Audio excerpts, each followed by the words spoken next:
because the future is in our hands. It is now my pleasure to introduce Maryam Bukhar Hassan, known artistically as Alhanislam. She is the United Nations' first global advocate for peace. She also just wowed the gathering crowd at the opening, at the General Assembly commemoration of our 80th anniversary. So it's really special to have you here, Maryam. And in your groundbreaking role, you are harnessing storytelling, creativity, and digital outreach to elevate peace, but also all of those who are working for it and yearning for it, and that is young people, that is women. For those of you who don't yet know Maryam, she is from Nigeria. She is a spoken word artist, a poet, a social entrepreneur. And we're going to get to learn a little bit more about what that means in a minute. She brings her lived experience, too, of conflict into her powerful performances. And she's written a poem. It's called Peace is a Verb. It calls on people everywhere to see peace as understanding and empathy and action. And I can personally attest to the stirring power of Maryam's poem and also her voice. It does more than just perform, it moves, inspires, and it calls us to action. So, Maryam, please come to the stage and join me.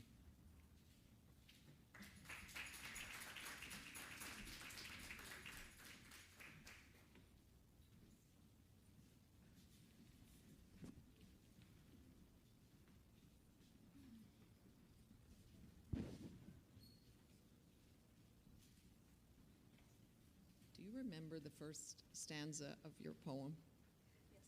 Yes, I do. Would you mind just reciting that before we get started? Okay. I used to think that peace was a place, a final destination we arrive at after all wars have ended. But I have come to understand that peace is not a line we cross.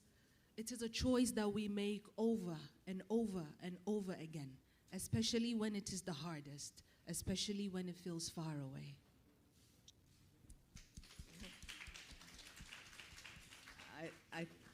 I got chills, and I've heard, this is the third time I've heard it, so thank you so much. Thank you for Maryam. having me. And I'd just like to start by trying to understand how you got to this place. Why, in my introduction, I said that this is a lived experience for you. Yeah. How have you been, why did you become such an advocate for peace, and what was it that was, that you encountered that brought you to this place? So growing up, thank you so much for that question. Growing up in northern Nigeria, I was exposed to pockets of violence right from when I was 4 years old, and we were in Sabantasha in Kaduna State.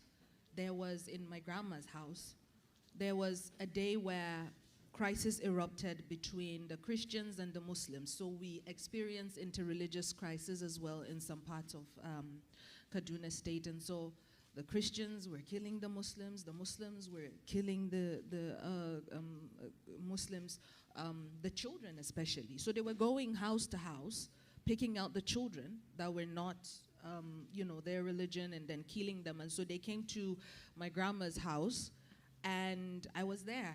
And our neighbor, his name is Baba Ifeanyi, he's Igbo. And we're not, so Igbo is from the southern part of Nigeria, and then I'm from the northeastern part of Nigeria. And he came out and he said that's his granddaughter. So he lied to save my life, because they had me by the collar and they were going to actually kill me. They had a machete. And it's so crazy how that's the only thing I remember from being 4, that experience. And then growing up at 13 also, there was the issue with my aunts getting abused by their husbands. And this was just after Boko Haram again has started in my state, Borno State, where we lost cousins and uncles. And, you know, when my aunts were abused, they were my favorite aunts. And then I said to my mom, I was so angry, but I also felt powerless at 13. So I took a pen and a paper, and then I wrote a letter, and I gave it to my mom. I said, take it, go read it to him. How dare he hit my aunt? I was so upset. And then my mom read it, and she said, there are elements of poetry in what you wrote, so do you mind, let's make a video. And I said no, because I was shy, and I didn't know what that would mean. So I said no. And then when I turned 16, she came back, and she said, we have to make that video. And I asked her if she would be there. So she was like, yes, and we made the video, and she posted it on social media. And then it went viral, and people started sharing their stories. But one thing stood out, where someone from our hometown, Biu, in Borno State, reached out to my mom saying because of the video that he watched, he stopped hitting his wife.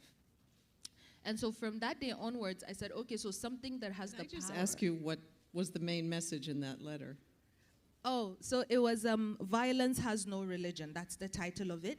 And the message that it had was to stop judging the situation based on, oh, this man is a Christian, or he's Jew, or he's Muslim. Because in the North, there's a thing where some would say, oh, it's halal to hit your wife. And for me, I wanted to bring the message that violence, whether you're Muslim or Christian or Jew, it doesn't matter. It's just a thing that's wrong, and you shouldn't do it. Yeah, so that was the message. And do you think it was more powerful and went more viral because it came from a young woman making an appeal? Yeah, I think that they did not expect that it would come from a young woman, especially from the North, where typically the young women in the North are silenced. So it was a thing that hit them when they didn't expect it. So I think that's part of the reason that it became more powerful. I mean, you just revealed that you're shy. How did you overcome and find your voice, because you're really an advocate for peace? That's also thanks to my mother, because after she recognized that about me and we did the first video, I can remember my hands were shaking. I went back to the office, I sat quietly, and what she started doing was every day she would bring a topic after watching the news, and she would bring a topic and say, do you want to write about this? Did you see what happened? Because the second poem that I wrote was actually about peace. And she was talking to me about a certain news she saw, and then we did the poem together. So we actually wrote it together. So she would make time for me, and then we would write things together, go through it together, and I think that helped me. And she would go with me to every place that I had to either speak or meet someone to discuss anything on that issue. And so because of that, I sort of found the strength. Because my first time on stage, she was like right at the back. What a wonderful mother. Thank you. Yeah, I mean, at what point did you consider yourself, a poet?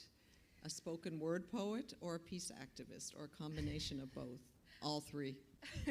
I think for being a poet or a spoken word artist, it was when Lola Shoneng, she saw the video on YouTube, and she said, find that girl for me. And when they finally brought me to her, she said she wants me to open the first Kaduna Books and Art Festival, which is the first books and art festival that we had in northern Nigeria. And at the point she was like, you're a spoken word artist. I was like, okay, if you say so. And then I think I just grew into that. But also an advocate. I never really called myself an advocate. It was just, I think I just grew into it also because I think all my life, from like when I was 13, I've had the courage to just speak up when I see anything that I don't think is right. And I was always curious and asking those questions to my mom or to the family members. A lot of times when they see me, they're like, oh God, here she comes again. So, yeah.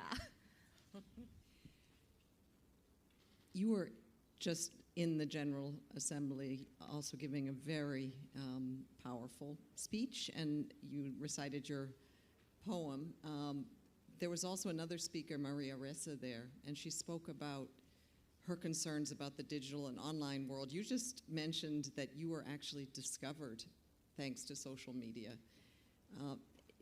How do you reconcile the toxic space that it sometimes can be and the place where you can get your voice out that is really pressing for peace? I think that nothing in life is actually linear, and no space is just one way. And I think that has also been true for time immemorial in humanity, the human existence in itself. It's never one or the other. They always tend to coexist, and then somehow you would have to pick a side.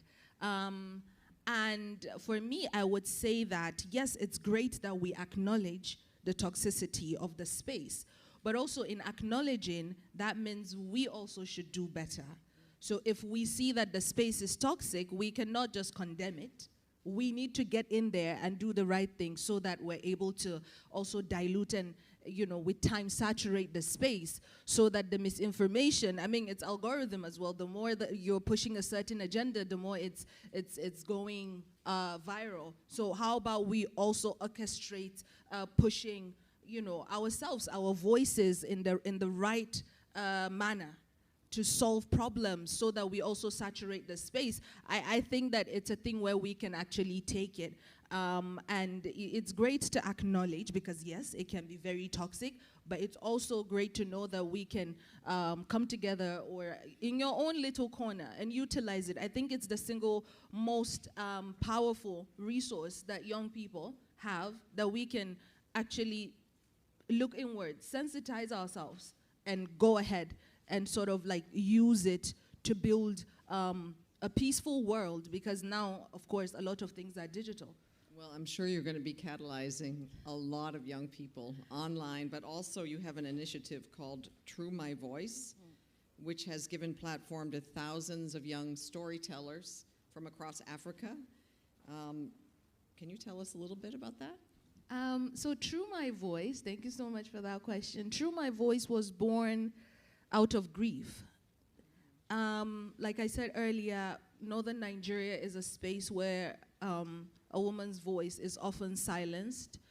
And I did not recognize how much my mother had done for me by just having a voice and being so courageous. And I didn't realize the kind of battle she was fighting for me to have that space to speak. So after she passed away 8 years ago, I then realized how much we did not have young people from northern Nigeria that had a voice, especially young women. And I wanted to change that, because she gave me agency through my voice by projecting my voice and by giving me that space. And I wanted to become what my mother was to other young people. And so I started Through My Voice, where we would train young people, we'll train their digital advocacy capacity. We will listen to their stories and sort of teach them how they can amplify their stories and the issues in their communities using their voices. And we would give like small grants, and we would also encourage them and sort of connect them to opportunities. And then we started forging some partnerships with like Gates Foundation or like neglected tropical disease campaigns. We partnered with change.org when the train in Kaduna State, Abuja-Kaduna Road, was attacked by bandits, and my grandma was also kidnapped on that train. And we were trying to get back the people. We did a campaign and collaborated with change.org. And, at the end of the day, it became a thing that was viral on social media. And then the government stepped in. A lot of people did so much work and were able to get them back. So I think that, Through My Voice has my heart. And that's, some of the little things that we have been able to do with Through My Voice. Also, when the students in Nigeria got stranded in Sudan, we collaborated with the Ministry of Foreign Affairs and Through My Voice to be able to dissect between what is the true situation going on in Sudan and the state of the students and what is misinformation. So those are kind of the things that we engage in with Through My Voice currently. Yeah, well, storytelling is incredibly powerful, and you tell a story also through your poems, and elevating those voices is an incredible thing to do. But you're also now on the global stage here at the UN, as with a UN designation, the first ever. And what does that feel like to you, to be part of a global movement for peace? I think that for me, when I got the designation, it was both a feeling of responsibility and of return. Of responsibility because now I have to translate suffering into action, and then of return because now I have to return to the places and the people that have taught me what the true cost of peace is. And it is also urgent and humbling, and I'm from Borno, so I carry Borno with me, but not just Borno, I carry Zamfara, Katsina, I carry Benue, because these are also places in my country that are going through conflict in pockets. And also I carry the faces and the courage of the women that have taught me how to stitch dignity, even in loss. And then when I think about it also from an artistic perspective, I would say that it definitely expands my purpose, because poetry is how I learned to name injustice and how I learned to locate joy. And so now it has to be a bridge that between grief and policy. And so for me, that feeling also then translates to making sure that in those spaces, I bring the costs of instability to the forefront, and I insist that the solutions are co-created with people that understand those issues and people that have lived those issues. So I'm so grateful, but also it is a heavy sense of responsibility that I carry with deep humility. Well, I'm sure you will carry those voices and help turn their grief into policy. We really appreciate you, Mariam Bukar Hassan. Thank you. And just thank you for being our first ever global advocate for peace. We look forward to working with you, and we look forward to all of the wonderful things that we will do together. Thank you very much for having me. Thanks. Thank you, everybody.